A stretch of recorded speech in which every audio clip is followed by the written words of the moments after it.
Welcome to the deep dive. Today we are really focusing in on strategy for mobile poker, specifically looking, ahead to 2026 and how these club-based apps just keep dominating.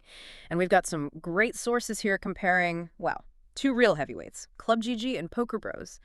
Our mission today is pretty straightforward. Yeah. We want to quickly break down the key differences, things like gameplay features, the community side of things. Basically, if you're wondering which app fits your, let's say, poker style, maybe you're super data-driven, or maybe you prefer something more social and fast, this deep dive should really help you figure that out. Yeah, and it's crucial to set the stage properly here. We're not talking about your standard real money online casinos. Not at all. Both ClubGG and PokerBros, they run entirely on this private club model. You're using in-app chips. It's for friendly competition. Think of them as like really sophisticated platforms for massive online home games. Right, huge decentralized home games. And that basic setup, that really leads straight to the core difference between them, doesn't it? It's kind of the aha moment for this whole comparison. ClubGG, because it's spun off from GG Poker, it's built to be structured, analytical, almost like a high-tech poker hub really geared towards serious strategy. Whereas PokerBros, well, it takes pretty much the opposite road. It's all about customization, loads of game variety, and that social interaction piece. So yeah, if ClubGG is the quiet, super efficient poker library, PokerBros is definitely the lively, buzzing poker party. Always something going on. Which app you gravitate towards kind of signals what you're looking for as a player. Okay, let's unpack that signal then, starting with how each app is, well, fundamentally built for different kinds of players. If you're someone who treats poker almost like a business, valuing data, repetition, grinding out volume, then ClubGG probably speaks your language. Absolutely. The structural advantages there are, well, they're huge. ClubGG really prioritizes analytics. It integrates features like PokerCraft for really detailed stat tracking. And what's really interesting there is they also include a smart HUD, a heads-up display, which gives you key real-time stats on your opponents right there at the virtual table. Okay, but why is that HUD so important in what's essentially a friendly club game? Well, because it turns that social game into something you can really study. It lets you track VPIP, that's voluntarily put chips in POP-PFR, pre-flop raise percentage, even things like C-bet frequencies. For a strategic player, these aren't just abstract numbers. They're like immediate tells on how aggressive someone is, what kind of hands they might be playing. It's a huge strategic edge, and yeah, that comes directly from GG Poker. And, crucially important for some players, if you like to run multiple tables, ClubGG actually has a dedicated PC client. You can play up to 4 tables at once on your desktop. That kind of efficiency, that's gold for anyone trying to really maximize their playing time, their volume. Even their mobile app is clean, it's vertical, very intuitive, seems focused purely on the action, less on flashy distractions, and the ad-free lobby helps too. Yeah, it reinforces that serious vibe. Now, contrast that with PokerBros. It puts the player experience, maybe the fun factor, above pure efficiency. It's strictly mobile only, so iOS and Android, no official PC app. And the whole design philosophy kind of limits multi-tabling. Usually you're focused on one main table on your screen.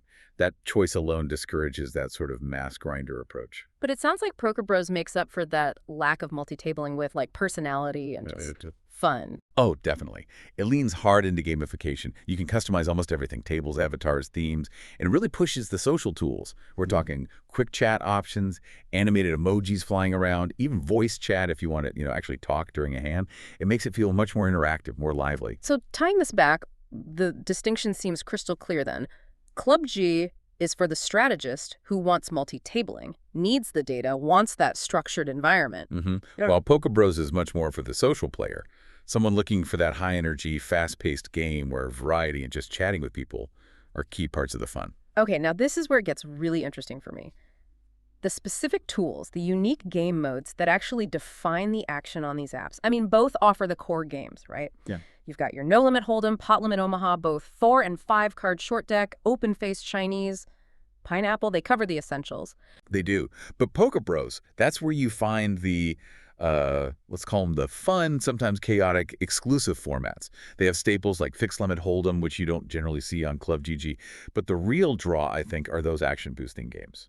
Ah, like the Kill Pot and Bomb Pot you mentioned. Just quickly, for anyone listening who hasn't played them, what's the strategic impact? Why do they matter? Okay, yeah. These are kind of PokerBros' secret weapon because they instantly inflate the pot size and pretty much guarantee crazy action. So the Kill Pot, that's a rule where if a player meets Some condition like winning 2 pots in a row. The stakes for the next hand just automatically double. It forces bigger pots faster. Instant pressure cooker. Exactly.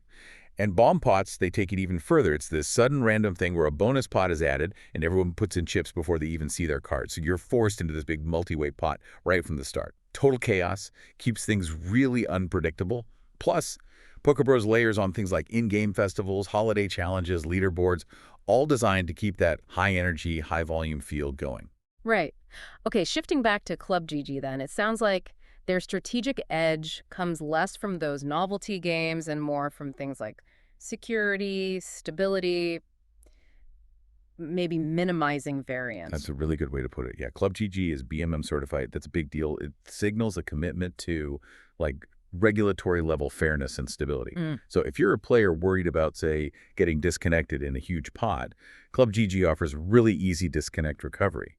And clubs themselves value the safety features like IP and GPS restrictions, to help prevent collusion. And beyond just being stable, they have some interesting tools in-game that help manage risk, don't they? They do. Rabbit Hunt is mostly just for fun, letting Yeah. you see the cards that would have come. But the really strategic one is all-in insurance. This actually lets a player, when they're all in before the river, sell a piece of their potential winnings back to the house, essentially. So if you're way ahead, but there are scary cards left, you can lock in some profit, reduce your variance. Wow, okay. That sounds like a dream feature for someone really trying to manage their swings, play more strategically. It really is, and it totally fits that Club GG profile of structured, serious play. And on top of that, their tournament builder is incredibly flexible. Club organizers can customize basically everything: blind structures, payout structures, field sizes, from just 5 players all the way up to like 10,000. It lets them run really specific, almost professional-feeling events. So when it comes down to it, while both apps seem to run pretty well, the sources suggest ClubG is kind of the gold standard for a stable connection and solid security, which obviously matters if you're playing a lot. Yeah, that seems to be the consensus. PokerBros is generally reliable, but because it's pushing all those animations and social features, you might experience a bit of lag if your own network connection isn't super stable. It's just processing more, potentially. Okay, so we've hit the tech, the tools. Let's talk about the people. Since these are private club apps, what's the actual community scene like? What kind of scale are we talking about with these unions? Right, this is crucial because both apps require you to join a private club or a union, often managed through outside channels like Discord or Telegram. The specific group you join really defines your experience. Generally speaking, PokerBros tends to suit players looking for huge, really lively, and incredibly diverse player pools. Just massive scale. Can you give us an example of that kind of scale? Sure, you've got massive unions like Diamond Union, which is truly global, big in North America, Australia, everywhere. Then there's Panamericana Union, which is huge in Latin America. And if you're into tournaments, RGS-run Good Street Tees is a major one, very focused on MTTs, especially for North American players. The sheer size of these unions means there's pretty much always action around the clock. Okay, and how does the ClubGG union scene compare? Is it smaller, more focused maybe? Does it trade that scale for structure? It tends to, yeah. Club G unions often cater more to, let's say, structured, sometimes regional play. They often appeal to players who already like the organized feel of the main GG Poker network. So you see unions like Massive Union in the US, known for maybe more specialized games, like offering 7-seat tables with antes. Or Paradise Union, which covers the US and Europe, known for running large, very well-organized multi-table tournaments and sit-and-gooches. Right, so if my main priority is just constant tournament action, finding a game anytime, PokerBros' bigger player base probably gives it the edge there. Just more games firing off, bigger prize pools usually. Generally, yes, purely in terms of raw numbers and finding instant action. Yeah. But as we touched on, Club G's unique tournament appeal is how customizable they can be. Strategic players really seem to appreciate that. And features like Final Stage Reentry, where you can actually rebuy late in a tournament if you bust.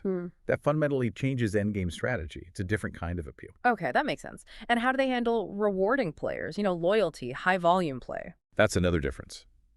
PokerBros tends to focus on things like monthly leaderboards and specific challenges. You earn chips based on, say, the number of hands you play or how you finish in tournaments.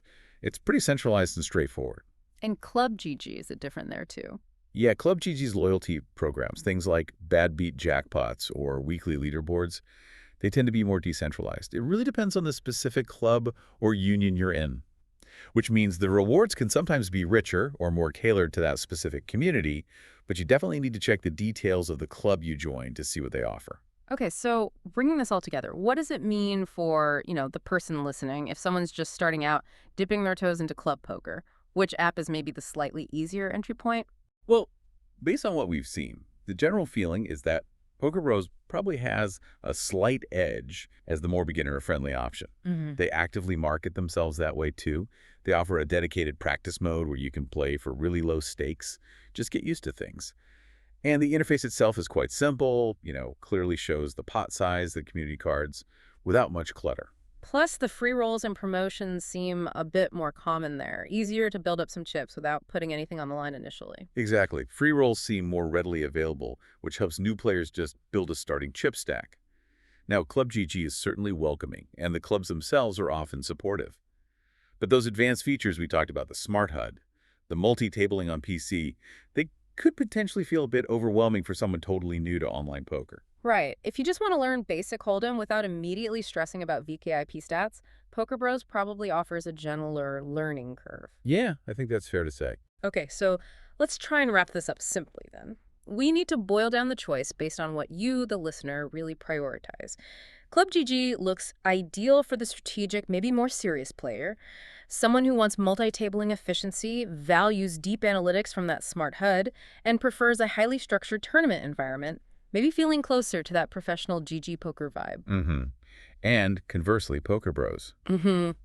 That seems like the perfect fit if you're seeking maximum game variety, especially those fun, maybe slightly wild formats like bomb pots and kill pots. Yeah. If you love customizing your setup and you want high-volume, global cash game action, where the social side, the interaction, is just as important as the poker itself. So the ultimate decision really hinges on whether you lean towards structure and data that's ClubGG or towards socialization and, well, the gamification of it all that's PokerBros. Exactly. And it's worth repeating, both are really solid, free-to-download, chip-based options for setting up or joining a private poker game online.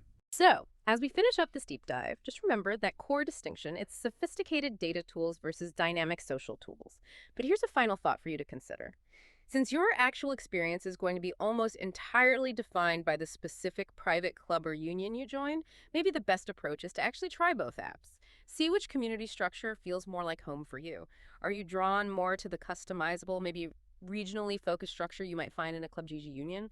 Or does the idea of those huge, continuous global fields and constant action in the big PokerBros unions sound more appealing? Finding that right community, that's really where your strategic journey on these apps truly begins.